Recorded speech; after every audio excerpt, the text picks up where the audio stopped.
우리가 계속해서 지금 출애굽기를 살펴보고 있습니다. 하나님께서 애굽을 심판하시기 위해서 10가지의 재앙을 내리시는데, 첫 번째 재앙이 뭐죠? 피재앙. 두 번째 재앙이 뭡니까? 개구리. 세 번째 재앙이 뭐예요? 이재앙입니다.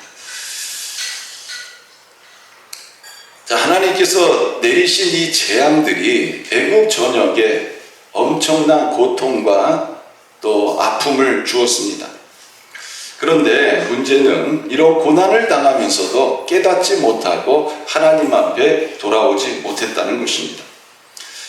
오히려 마음을 완악하게 하면서 하나님을 대적을 합니다. 참 안타까운 일이죠. 재앙을 받을 때 깨닫고 회개하고 순종하면 숨통이 트이고 살 길이 열리는데 그렇지 못했다는 것입니다. 자, 오히려 마음을 강팍하게 합니다. 자, 어떤 일이 일어났습니까?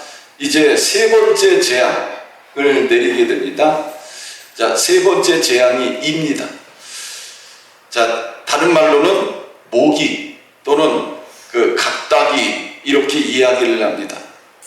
자, 하나님께서 이 재앙을 통해서 애굽을 심판을 하시는데, 여러분 이 이라는 거 보신 적 있죠? 예, 저희 어렸을 때 이가 집안에 또 많고 그래가지고 학교 가면은 뭐 또 이거를 또 박멸한다고 좌우지간 저희 어렸을 때는 위생이 오늘날 같지 않아서 좀 이가 사람들 몸에 있는 경우가 종종 있었습니다. 자, 이는요 아주 작은 벌레입니다. 그런데 이가 사람의 몸에 붙으면 어떻습니까? 사람에게 고통을 주죠. 이가 하는 일이 뭡니까? 피 빨아먹는 거예요. 이가 사람의 몸에 붙어가지고 피를 빨아먹습니다. 근데 사람 몸에 이가 붙으면 어떠해요? 괴롭죠. 그리고 물리고 나면 또 간질간질하고 이렇습니다. 자, 한 마리만 사람 몸에 붙어도 여간 불편한 게 아닙니다. 그리고 고통스럽습니다. 근데 오늘 읽은 이 성경 말씀에 보면 애굽 전역에 땅의 티끌이 뭐가 됐다고요? 이가 됐다는 겁니다. 여러분 한번 생각해 보세요. 이가 바글바글 합니다. 그 이가 내 몸에 달라붙습니다. 동물들의 몸에 달라붙습니다. 정말 이루 말할 수 없는 고통입니다. 끔찍한 일이 일어난 거죠. 자, 오늘 우리는 셋째 재앙, 티끌이 이가 되다 라는 제목으로 말씀을 들을 때 하나님께서 여러분들에게 주시는 이러한 큰 은혜가 임하기를 주님의 이름으로 축원합니다.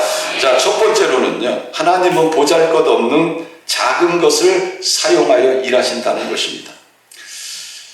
자, 하나님께서 모세에게 말씀하십니다. 아론에게 명령하기를 내 지팡이를 들어 땅에 티끌을 치라 하라. 그것이 애굽 온 땅에서 이가 되리라. 하나님께서 아론이 지팡이를 들어서 땅을 치면 그 땅의 티끌이 이로 변하게 될 것이다. 이렇게 말씀하고 있습니다. 여러분, 땅의 티끌이 얼마나 작습니까? 우리가 길을 걸어갈 때 발로 밟고 다니는 아무 가치 없어 보이는 먼지에 불과하지만 놀라운 일이 일어납니다. 땅의 티끌이 살아서 움직이는 이가 됩니다. 자, 여기서 티끌은요 단순히 길바닥에 먼지만 말하는 것이 아니라 애굽 전체의 땅을 덮고 있는 흙먼지 전체를 의미하는 표현입니다. 이는 하나님께서 그 땅의 먼지를 살아있는 이로 다 변화되게 하셨다, 바꾸셨다, 이것을 말씀하고 있습니다. 자, 무서운 일이 일어난 것입니다. 자, 티끌이 이로 변한 이 사건은요 하나님의 절대적인 창조의 능력을 우리들에게 보여주고 있습니다. 자, 사람은요 흙을 가지고 이런 그릇이라든지 필요한 것을 만들 수 있습니다. 또 집도 만들 수 있습니다. 그러나 흙먼지를 가지고 생명을 만들 수는 없는 것입니다. 창세기 2장을 보면 하나님께서 흙으로 각종 들짐승과 공중의 각종 새를 지으셨습니다. 그리고 흙으로 누구를 창조합니까? 사람을 창조합니다. 그리고 이름을 아담이라 이렇게 지으셨습니다. 이 세상과 사람들도 큰 권세를 자랑합니다. 큰 지혜를 자랑합니다. 그러나 하나님은요, 이 보잘것없는 이 흙으로도 각종 동물을 만드시고 새를 만드시고 인간을 창조하신 전능하신 하나님인 줄 믿으시길 바랍니다. 하나님은 이 작은 땅의 티끌을 가지고 생명을 창조하신 것입니다. 이처럼 하나님은 흙으로 하나님의 형상을 닮은 인간을 창조하셨습니다. 그런 하나님께서 이제 바로와 애굽을 심판하시기 위해서 땅의 티끌을 가지고 뭐를 만드신 거예요? 이를 만드셨다. 이렇게 성경은 우리들에게 말씀하고 있습니다. 한번 생각해 보시길 바랍니다. 땅의 티끌이 얼마나 많습니까? 아마 우리 이 교회 마당에 있는 땅의 티끌만 해도 어마어마할 겁니다. 그런데 애굽 전역의 땅의 티끌이 뭐로 변했다고요? 이로 변했습니다. 기가 막힌 거죠. 그리고 이 이가 하는 일이 뭐예요? 사람과 동물에 붙어가지고 피를 빨아먹는 것입니다. 한마디로 애굽이 완전히 고통에 빠지게 되어진 것입니다. 자, 그러면 왜 하나님께서 땅의 티끌로 이를 만드셨을까 하는 것입니다. 자, 결론적으로 땅의 티끌 자체가 애굽 사람이 섬기는 우상이라고 단정하기는 어렵습니다. 성경은 땅을 우상이라고 말하지를 않습니다. 다만 이 고대 애굽은 자연을 신격화한 나라였습니다. 그래서 날강이라든지 태양이라든지 또 하늘이라든지 동물뿐만 아니라 땅과 풍요를 관장하는 신들도 숭배를 했습니다. 자, 대표적으로 땅을 의인한 애굽의 신이 있는데 게부라는 신입니다. 이런 애굽 신화에서 굉장히 중요한 위치를 차지하고 있는 이러한 신입니다. 또 오시리스가 있습니다. 농작물과 생명의 풍요를 관장하는 신입니다. 자, 이런 배경에서 하나님께서 땅의 티끌을 이로 변하게 하신 것은요, 애굽 사람들이 의지하던 자연과 신들이 하나님의 통치 아래 있음을 보여주고 있는 사건입니다. 하나님은 그 땅의 먼지까지 사용하셔서 이로 만드시고 애굽 사람들을 심판하시는 이런 모습을 우리들에게 보여주고 있습니다. 사람이 발로 밟고 다니는 이 땅의 이 티끌 얼마나 보잘것없습니까? 그러나 하나님께서는요, 그 티끌을 이로 만드셔서 온 나라를 괴롭히는 재앙이 되게 하신 것입니다. 하나님은 이처럼 우리가 볼 때는 보잘것없고 아무것도 아닌 이 땅의 티끌까지도 마음대로 사용하시는 창조주 하나님이심을 우리들에게 보여주고 계신 것입니다. 그리고 하나님 앞에서는 가장 작은 것도 강력한 심판의 도구가 될 수 있음을 우리들에게 말씀하고 있습니다. 모세가 손에 들고 있는 이 지팡이는요, 애굽의 10가지의 재앙만 내렸을 뿐만 아니라 앞을 가로막고 있는 홍해를 가리켰을 때 홍해가 갈라지는 기적의 지팡이가 되었습니다. 또 다윗이 시대에서 골랐던 이 물맷돌, 이것은 그 당시의 천하 용사였던 골리앗을 쓰러뜨리는 이러한 무기가 되기도 했습니다. 또 어린 소년이 드렸던 떡 5개와 물고기 2마리가 있는 도시락은 성인 남자 5,000명을 먹이고도 남는, 그래서 찌꺼기가 12광주리에 가득 차는 이런 놀라운 기적의 도구가 되기도 했습니다. 사랑하는 성도 여러분, 하나님께는요, 작은 것이 문제가 되지 않는다는 것입니다. 가장 작은 것도 하나님께서 사용하시면 가장 강력한 심판의 도구가 됨을 성경은 우리들에게 말씀하고 있습니다. 그러므로 우리의 작은 믿음, 또 우리의 작은 기도, 또 우리의 작은 헌신도 하나님께 붙들리면 놀라운 역사가 일어나는 줄 믿으시기를 바랍니다. 예수님은 마태복음 17장 20절에 진실로 너희에게 이르노니 만일 너희에게 믿음이 겨자씨 하나 만큼만 있어도 이 산을 명하여 여기서 저기로 옮겨지라 하면 옮겨질 것이요 또 너희가 못할 것이 없느니라 말씀하셨습니다. 또 스가랴서 4장 10절에 보면 작은 일의 날이라고 멸시하는 자가 누구냐 이렇게 말씀하고 계십니다. 사랑하는 성도 여러분, 하나님은 작은 순종을 기뻐하시는 분인 줄 믿으시길 바랍니다. 또 작은 헌신을 기뻐하시는 분인 줄 믿으시길 바랍니다. 우리가 하나님 앞에 드리는 이 작은 헌신, 또 작은 순종, 이것을 하나님은 크게 사용하시는 것입니다. 자, 두 번째로는요, 인간의 능력에는 한계가 있다는 것입니다. 자, 하나님께서 이 모세와 아론을 통해서 애굽에 재앙을 내리실 때 첫 번째 재앙 피, 두 번째 재앙 메뚜기, 이 재앙을 애굽의 요술사들도 다 따라했어요. 왜 바로의 마음이 강팍하게 되었을까요? 자기의 백성인 요술사들도 이 아론과 똑같은 일을 했기 때문에 그 마음이 강팍해진 거예요. 야, 내가 데리고 있는 요술사들도 할 수 있어. 뭐 하나님이 뭐 특별하냐? 내가 백성들도 할 수 있는 일을, 그걸 가지고 뭘 그렇게 대단한 일이라고 그래? 마음이 강팍해지기 시작한 거예요. 아론이 지팡이를 들어가지고 땅에 티끌을 쳤을 때 그 땅의 티끌이 변화돼가지고 이가 됐습니다. 그때도 이 바로의 마음은 어떤 상황입니까? 요술사한테 시키는 거예요. 야, 너도 저번과 똑같이 한번 해봐. 이 바로가 이렇게 하나님 앞에서 마음이 강팍할 수 있었던 것은 똑같이 하는 요술사들이 자기에게 있었기 때문에 그런 것입니다.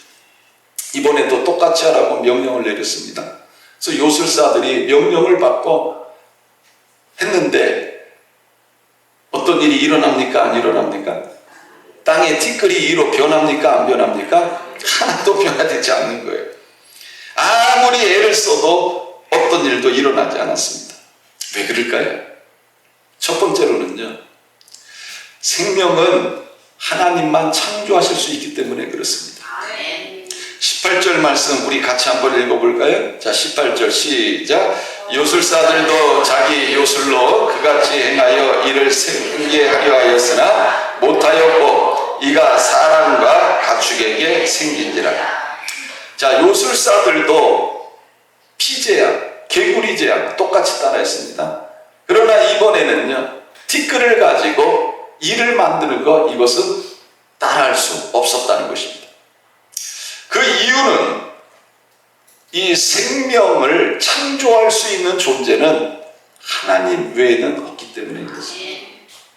요술사들이 흉내는 낼 수 있습니다. 그러나 창조와 관련돼 가지고 할 수 있는 일은 아무것도 없다.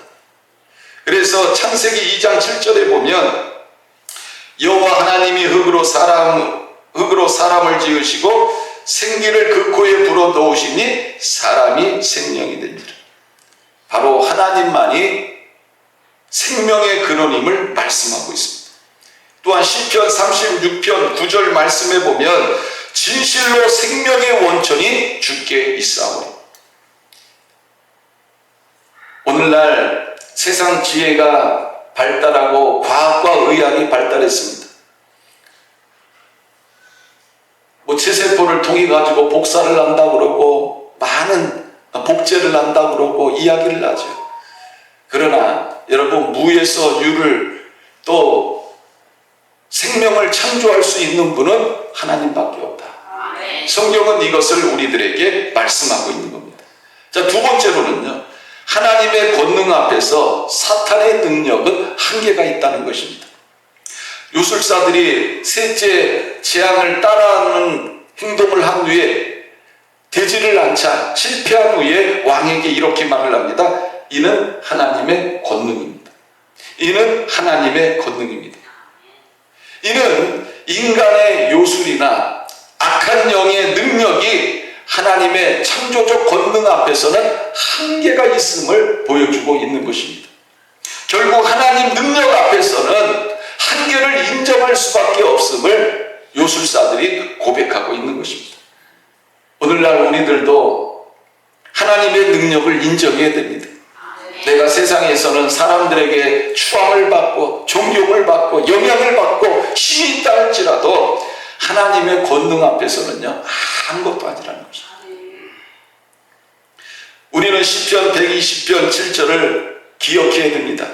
여호와께서 집을 세우지 아니하시면 세우는 자의 수고가 헛되고 여호와께서 성을 지키지 아니하시면 파수꾼의 깨어있음이 헛되도다. 그러니까 우리 가정도 하나님이 지켜주셔야 가정이 세워지는 거예요. 얼마나 많은 사람들이 가정을 세우려고 노력합니까? 또 기업을 일으키려고 노력합니까? 근데 하나님께서 세워주시지 않으면 안 된다. 성경은 이것을 우리들에게 말씀하고 있습니다. 그래서 우리는 자신의 능력이 아니라 하나님의 능력을 의지하는 사람들이 되어져야 함을 성경은 말씀하고 있는 것입니다. 자, 세 번째로는요, 하나님께서 더 이상 그들에게 허락하지 않으셨기 때문에 그렇습니다. 자, 성경을 읽어보면요, 이 악한 영들도 심지어 사탄도 누구의 제한을 받아요? 하나님의 제한을 받아요. 그걸 우리가 어디서 할 수 있느냐? 욥기를 읽어보면 알 수 있습니다. 여러분, 마귀가 이리저리 다 돌아다닙니다. 그리고는 결국 누구 앞에 서요? 하나님 앞에 섭니다. 천사들처럼 하나님 앞에 서요. 마귀가 여러분 욥의 가정에, 욥에게 이런 재앙을 주고 이런 환난을 줄 수 있었던 이유가 뭐예요? 하나님이 허용하신 거예요. 하나님이 야 욥의 재산 다 쳐, 거기까지. 그리고 나중에는 뭐라고 하니까 요셉의 생명은 건들지 마, 그 대신 다 쳐. 하나님이 허락하셔야 되는 거예요. 여러분, 뭐 마귀가 자기 마음대로 할 수가 없다는 거예요. 하나님이 허용하셔야 그 허용하시는 선 안에서 마귀가 활동할 수 있는 것입니다. 우리는 욥기를 통해서 그것을 알 수가 있습니다. 이처럼 사탄도 하나님의 허락 안에서만 행동할 수 있다. 따라서 이 요술사들이 첫 번째 재앙, 두 번째 재앙은 따라했어요. 그런데 세 번째 재앙부터는 하나님이 허용하시지 않았다는 것입니다. 왜 그럴까요? 하나님이 절대적인 주권, 창조주 되심을 드러내기 위해서 하나님께서 세 번째 재앙부터는 허용하시지 않았다 하는 것을 우리는 알게 되는 것입니다. 자, 네 번째로는 하나님께서 애굽의 거짓 신앙을 완전히 무너뜨리기 위함입니다. 자, 셋째, 그 애굽의 술객들이 이 셋째 재앙부터는 따라지를 못합니다. 그들은 더 이상 변명할 수 없었고 또 하나님의 능력을 인정할 수밖에 없었습니다. 이렇게 된 것은 바로 애굽의 신이 참된 신이 아니고 오직 참된 신은 하나님밖에 없다. 이것을 드러내시기 위함이었다는 것입니다. 자, 이제 세 번째로 하나님의 경고를 무시하면 할수록 마음은 더욱 완악해진다는 것입니다. 자, 요술사들이 자신의 능력으로 티끌을 이로 만들 수 없었을 때에 이들은 이것은 하나님의 권능이라고 인정을 했습니다. 그런데 문제는 뭐예요? 바로가 마음을 더 강팍하게 했다는 것입니다. 지금 자신의 눈앞에서 펼쳐지고 있는 이 재앙에 대해서 하나님 앞에 회개를 하고 순종을 해야 되는데 오히려 마음을 더 강팍하게 했다는 것입니다. 여러분, 회개하지 않으면 어떤 일이 일어날까요? 마음이 점점 강팍하게 되는 거예요. 그리고 올바른 분별력이 사라집니다. 판단력이 사라집니다. 한번 죄와 타협하기 시작하면요, 그 죄에게 완전히 영향을 받아가지고 무엇이 옳은지 그른지 분별을 하지 못하게 되는 것입니다. 한마디로 말씀드리면 영적인 감각이 무뎌지게 되는 것입니다. 그래서 히브리서 저자는 이렇게 말씀하고 있습니다. 3장 15절부터 보면 성경에 일렀을 때 오늘 너희가 그의 음성을 듣거든 경노하시게 하던 것 같이 너희 마음을 완고하게 하지 말라 하였으니 듣고 경노하시게 하던 자가 누구냐? 모세를 따라 애굽에서 나온 모든 사람이 아니냐. 또 하나님이 40년 동안 누구에게 노하셨느냐? 그들의 시체가 광야에 엎드려진 범죄한 자들에게가 아니냐. 또 하나님이 누구에게 맹세하사 그의 안식에 들어오지 못하리라 하셨느냐? 곧 순종하지 아니하던 자들에게가 아니냐. 이러보건대 그들이 믿지 아니함으로 능히 들어가지 못한 것입니다. 그러니까 이스라엘 백성들은 애굽에서 나와서 자신들은 모세를 따라가지고 순종했다고 생각을 했습니다. 그러나 그 순종이 하나님 입장에서 볼 때는 어떤 순종이었다는 거예요? 올바른 순종이 아니었다는 것입니다. 그래서 결국 그들이 다 광야에서 엎드러져 죽게 되어지고 약속의 땅에는 한 사람도 들어가지 못하는 이런 일이 일어나게 되어진 것입니다. 성경은 이것을 뭐라고 말씀하고 있습니까? 그들이 믿지 아니함으로 능히 들어가지 못한 것이라. 여러분, 오늘 우리가 이 말씀을 들으면서 하나님의 말씀을 들을 때 우리가 깨닫고 순종하는 것이 복인 줄 믿으시길 바랍니다. 우리가 내 마음이 하나님의 말씀을 들을 때 강팍하지 말고 하나님 앞에 회개하고 하나님 앞에 순종해야 되는 것입니다. 우리 인생에도 크고 작은 여러 가지 일들이 있을 수가 있습니다. 그러나 하나님은 작은 것을 통해 가지고 큰 역사를 이루시고 작은 재앙으로도 교만한 사람을 낮추시는 분입니다. 겸손히 하나님 앞에 엎드리는 자에게는 은혜를 주시지만 끝까지 완악한 자에게는 심판이 임한다 하는 것을 우리는 다시 한번 깨달아야 하는 것입니다. 자, 이제 결론을 맺습니다. 셋째 재앙은 단순히 벌레가 생겼다 이것이 아닙니다. 셋째 재앙은 우리들에게 무엇을 가르치고 있느냐? 하나님의 절대적인 주권, 또 인간의 한계가 극명하게 드러나는 이런 재앙이 바로 세 번째 재앙입니다. 오늘도 하나님은 우리의 삶 속에서 말씀하십니다. 바로처럼 마음을 강팍하게 하지 말고 하나님의 음성 앞에 순종하는 그런 모든 성도님들 되시기를 주님의 이름으로 축원합니다. 야고보서 4장 6절에 보면 하나님이 교만한 자를 물리치시고 겸손한 자에게 은혜를 주신다. 하나님의 권능을 인정하면서 순종으로 살아가는 복된 삶이 되시기를 주님의 이름으로 축원합니다. 자, 우리